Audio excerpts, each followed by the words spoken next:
Hello friends, CS3391 Object Oriented Programming சப்ஜெக்ட்டுக்கான exam வந்து ஜனவரி 7ஆம் தேதி நடக்க போகுது.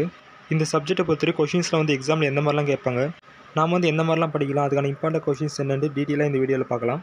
அதே மாதிரி இப்போ நம்ம பார்க்க போகிற இம்பார்ட்டன்ட் கொஷின்ஸ்க்கான நோட்ஸு ரெஃபரன்ஸுக்கு வந்து ப்ரீவியஸ் இயர் கொஷின் பேப்பர்லாம் வந்து ஆப்பில் வந்து அப்டேட் பண்ணியிருக்கோம். ஆப்புக்கான லிங்க் வந்து டிஸ்கிரிப்ஷன் வந்து கொடுத்துருக்கோம். ஒன்ஸ் இந்த கொஷின்ஸ்லாம் எந்த மாதிரிலாம் படிக்கலான்ட்டு நான் வந்து டீட்டெயிலாக சொல்லிடுறேன். ஸோ அதெல்லாம் பார்த்து முடிச்சோன்னே ஒன்ஸ் ஆப் வந்து இன்ஸ்டால் பண்ணிக்கங்க, அதில் இருக்கிற ஸ்டடி மெட்டீரியல்ஸ்லாம் யூஸ் பண்ணிங்க. ஓகே, வாங்க இப்போ யூனிட் வைஸ் இம்பார்ட்டன்ட் கொஷின்ஸ்லாம் பார்த்துலாம். ஓகே, ஃபஸ்ட்டு வந்து நம்ம வந்து பார்ட் பி அண்ட் சிக்கான இம்பார்ட்டன்ட் கொஷின்ஸ் பார்த்துலாம். அதன்படி இப்போ யூனிட் 1 பொறுத்தவரை என்ன பண்ணுறீங்கன்னா, ஃபஸ்ட்டு ப்ரிஃபரன்ஸாக இந்த கண்ட்ரோல் ஸ்டேட்மெண்ட் வந்து கம்ப்ளீட்டாக நல்லா படிச்சிங்க. இந்த டாபிக் வந்து படிக்கும்போது நீங்கள் எந்த மாதிரி படிக்கிறீங்கன்னா, இந்த கண்ட்ரோல் ஸ்டேட்மெண்ட் வந்து பார்த்தீங்கன்னா டோட்டலாக வந்து 3 மெயின் கேட்டகரிஸ் இருக்குது.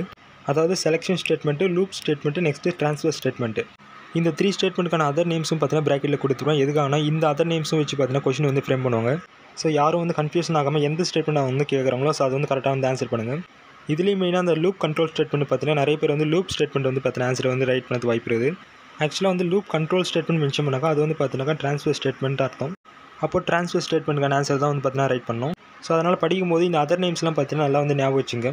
அதே மாதிரி இந்த கண்ட்ரோல் சிஸ்டம் டாப்பிக்லேருந்து கொஷின் டைப் பொறுத்தவரை எந்த மாதிரி கேட்பாங்கன்னா, ஒன்று காமனாக வந்து ஃபஸ்ட்டு கொஷினில் கொடுத்த மாதிரி 3 மெயின் கேட்டகரிஸ் வந்து பார்த்தீங்கன்னா வித் எக்ஸாம்பிளோட எக்ஸ்பிளைன் பண்ண சொல்லலாம். அப்படி இல்லைனா செலக்டிவாக வந்து அந்த 3 மெயின் கேட்டகரிஸ்லேருந்து பார்த்தீங்கன்னா எதனா ஸ்டேட்மெண்ட் பார்த்தீங்கன்னா அவங்க மென்ஷன் பண்ணி கேட்பாங்க. ஸோ இந்த மாதிரியும் இல்லைனா outline while and twelve iterative statement in Java இந்த மாதிரி பார்த்தீங்கன்னா அதோட மெயின் ஸ்டேட்மெண்ட் வந்து பார்த்தீங்கன்னா மென்ஷன் பண்ணி கேட்பாங்க. ஸோ அதனால் படிக்கும்போது தனித்தனியாக வந்து நல்லா தெளிவாக படிங்க. இந்த டைம் வந்து இந்த கண்ட்ரோல் ஸ்டெப்லேருந்து கொஷின் கேட்குறது அதிக வாய்ப்பு இருக்குது. அதனால் இந்த கொஷின் வந்து ஃபஸ்ட்டு ப்ரிஃபரன்ஸாக நல்லா படிச்சிங்க. நெக்ஸ்ட் வந்து மெத்தட்ஸ் டாப்பிக்கும் கன்ஸ்ட்ரக்டர் டாப்பிக்கும் வந்து பார்த்தீங்கன்னா ஒரே கொஷினாக படிச்சிங்க. இந்த டாபிக்ஸ்லாம் படிக்கும்போது அதில் இருக்கிற சப் டாபிக்ஸ்லாம் நீங்கள் என்னெல்லாம் கவர் பண்ணுன்ட்டு ப்ராக்கெட்டில் வந்து கொடுத்துருப்பேன். ஃபார் எக்ஸாம்பிள் நீங்கள் வந்து கன்ஸ்ட்ரக்டர்ஸ் வந்து படிக்கிறீங்கன்னா அதோட நீட்ஸு டைப்ஸ் வித் எக்ஸாம்பிளோட நல்லா படிச்சிங்க. அதே மாதிரி இந்த ஜாவா ப்ரோக்ராம் ஃபார் நீடு அதோட யூசஸ் இந்த மாதிரி கொஷின்ஸ்லாம் நல்லா படிச்சிங்க. நெக்ஸ்ட் வந்து மூணாவது ஆப்ரேட்டர்ஸ், வேரியபிள்ஸ், டேட்டா டைப்ஸ் இன் ஜாவா இந்த 3 டாபிக்ஸை வந்து ஒன்றா படிச்சிருங்க. இப்போ ஆப்ரேட்டர்ஸ் வந்து படிக்கிறீங்கன்னா அதோட வேரியஸ் ஆப்ரேட் நல்லா படிச்சிங்க. இதுலேயும் வந்து அந்த bitwise operator, arithmetic operator ரொம்ப இம்பார்ட்டன்ட். இது வந்து தனியாகவும் கேட்பாங்க. ஸோ நல்லா படிச்சிங்க. அதே மாதிரி இப்போ வேரியபிள்ஸ் படிக்கிறீங்கன்னா அதோட டைப்ஸ் வித் எக்ஸாம்பிளோட நெக்ஸ்ட் அந்த ஸ்கோப் அண்ட் லைஃப் டைம் நல்லா படிச்சிக்கணும். நெக்ஸ்ட் டேட்டா டைப்ஸ் பொறுத்தவரை இதில் வந்து ப்ரிமிட்டிவ் டைப்ஸ், நான் ப்ரிமிட்டிவ் டைப்ஸ் 2 டைப் இருக்கும். இதுலேயே வந்து ப்ரிமிட்டிவ் டைப்ஸ் வந்து தனியாகவும் கேட்க வாய்ப்பு. இது வந்து ரொம்ப இம்பார்ட்டன்ஸ், அதை நல்லா படிச்சிங்க. அண்ட் கடைசியாக வந்து 4ஆவதாக கொடுத்துற அந்த தியரி கொஷின் நல்லா படிச்சிங்க. இது வந்து ஈஸியாக தான் இருக்கும். ஸோ யூனிட் 1 பொறுத்தவரை இந்த 4 கொஷின்ஸில் இருக்கிற டாபிக்ஸ்லாம் நல்லா கவர் பண்ணிங்க. அந்த டாபிக்ஸில் என்னென்னலாம் நீங்கள் படிக்கணுன்ட்டு அது ப்ராக்கெட்லாம் கொடுத்துருப்பேன், அதை நல்லா படிச்சிங்க. நெக்ஸ்ட் வந்து யூனிட் 2 பொறுத்தவரை இன்ஹெரிட்டன்ஸ் டாபிக் வந்து ரொம்ப இம்பார்ட்டன்ட். இது கூட வந்து அந்த இன்டர்ஃபேஸ் டாப்பிக்கும் படிச்சிங்க. இந்த 2 டாபிக்ஸ் வந்து மேக்ஸிமம் ஒரு கொஷின் கேட்க வாய்ப்பு இருக்கும். அதே மாதிரி இப்போ இந்த டாபிக்ஸ்லாம் வந்து பார்த்தீங்கன்னா என்னென்ன சப் டாபிக்ஸ்லாம் படிக்கணுன்ட்டு அது வந்து ப்ராக்கெட்டில் கொடுத்துருப்பேன். ஸோ ஃபஸ்ட்டு ப்ரிஃபரன்ஸ் இந்த கொஷின் படித்த பிறகு ரெண்டாவது வந்து அந்த அப்ஸ்ட்ராக்ட் கிளாஸ் வந்து நல்லா படிச்சிங்க. நெக்ஸ்ட் வந்து மூணாவது ஓவர்லோடிங் அண்ட் மெத்தட் ஓவர்ரைடிங் இது வந்து வித் எக்ஸாம்பிளோட பார்த்தீங்கன்னா அவுட்லைன் பண்ண சொல்லுவாங்க. ஸோ நல்லா படிச்சிங்க. அண்ட் லாஸ்ட்டாக வந்து எக்ஸ்ட்ராவாக இந்த பேக்கேஜஸ் கொடுத்துருப்பேன். இது வந்து பார்த்தீங்கன்னா டைம் இருந்தால் படிங்க, அப்படிலாம் வந்து ஃபஸ்ட்டு 3 கொஷின் நல்லா தேர்வு பண்ணிங்க.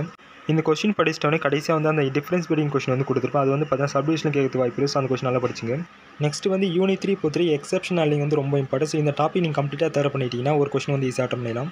இந்த டாபிக்ஸில் இருக்கிற கொஷின்ஸில் வந்து பார்த்தீங்கன்னா என்னெல்லாம் படிக்கணும் அதை வந்து ஸ்டார் போட்டு கொடுத்துருப்பேன். இதுலேயே வந்து அந்த எக்ஸப்ஷன் டைப் பொறுத்தவரைக்கும் அவங்க வந்து டேரெக்டாக பார்த்தீங்கன்னா அந்த எக்ஸப்ஷன் டைப்ஸ் வந்து பார்த்தீங்கன்னா எக்ஸ்பிளைன் பண்ண சொல்லலாம். அப்படி இல்லைனா அதில் செலக்டிவாக வந்து பார்த்தீங்கன்னா அந்த அன்காட் எக்ஸப்ஷனும் செயின்ட் எக்ஸப்ஷனும் ரொம்ப இம்பார்ட்டன்ட். அது வந்து செலக்டிவாக இந்த மாதிரி மென்ஷன் பண்ணி கேட்பாங்க. அதே மாதிரி இதுலேயே வந்து பார்த்தீங்கன்னா difference between throw and throws with எக்ஸாம்பிளோட பார்த்தீங்கன்னா அதுவும் கொஷினும் பார்த்தீங்கன்னா சப்டிவிஷன் கேட்பாங்க. நல்லா படிச்சிங்க. ஸோ இந்த எக்ஸப்ஷன் ஹேண்ட்லிங் பொறுத்தவரை இந்த கொஷின்ஸ் எல்லாம் நல்லா படிச்சிங்க. இந்த கொஷின்ஸ்லாம் படிச்சு போய் ரெண்டாவது என்ன பண்ணுறீங்கன்னா அந்த மல்டி த்ரெட்டிங்கில் ஜஸ்ட் அந்த லைஃப் சைக்கிளும் டிஃப்ரெண்ட் ஸ்டேட் ஆஃப் த்ரெட் மட்டும் நல்லா படிச்சிங்க. நெக்ஸ்ட் வந்து யூனிட் 4 பொறுத்தவரை இந்த ஸ்ட்ரிங்கும் ஜெனரி டாப்பிக்கும் ரொம்ப இம்பார்ட்டன்ட். ஸோ இந்த டாப்பிக்லேருந்து நீங்கள் என்னெல்லாம் படிக்கணும்ட்டு ப்ராக்கெட்டில் வந்து கொடுத்துருப்பேன். ஸோ ஃபஸ்ட்டு ப்ரிஃபரன்ஸே நல்லா படிச்சு போய் நெக்ஸ்ட் அந்த 3வது கொஷின் வந்து நல்லா படிச்சிங்க. நெக்ஸ்ட் வந்து யூனிட் 5 பொறுத்தவரை இந்த ஈவெண்ட் ஹேண்ட்லிங் கொஷின் வந்து ஃபஸ்ட்டு ப்ரிஃபரன்ஸ் நல்லா படிச்சிங்க. இதுலேயே நீங்கள் வந்து என்னெல்லாம் படிக்கணும்ட்டு ப்ராக்கெட்டில் வந்து மென்ஷன் பண்ணியிருப்போம். ஸோ அந்த சப் டாபிக்ஸ்லாம் நல்லா படிச்சிங்க. ஓகே, இப்போ வந்து 5 யூனிட்டுக்கான இம்பார்ட்டன்ட் பிக் கொஷின்ஸ்லாம் பார்த்துட்டோம். நெக்ஸ்ட் பார்ட்டே 2 மார்க்ஸ்க்கான இம்பார்ட்டன்ட் கொஷின் வித் ஆன்சரோட பார்த்தோம்னா பிடிஎஃபாக வந்து பார்த்தீங்கன்னா ஆப்பில் வந்து அப்டேட் பண்ணியிருக்கோம். அதே மாதிரி ஆல்ரெடி சொல்லியிருந்த மாதிரி அந்த இம்பார்ட்டன்ட் பிக் கொஷினுக்கான நோட்ஸ் வந்து பார்த்தீங்கன்னா ஆப்பில் வந்து அப்டேட் பண்ணியிருக்கோம். ஆப்புக்கான லிங்க் வந்து டிஸ்கிரிப்ஷன் வந்து கொடுத்துருக்கோம். ஸோ ஒன்ஸ் டவுன்லோட் பண்ணிவிட்டு அதில் இருக்கிற ஸ்டடி மெட்டீரியல்ஸ்லாம் யூஸ் பண்ணிங்க. ஓகே, எல்லோரும் நல்லா படிங்க. நெக்ஸ்ட் வீடியோ பார்க்கலாம். பாய்.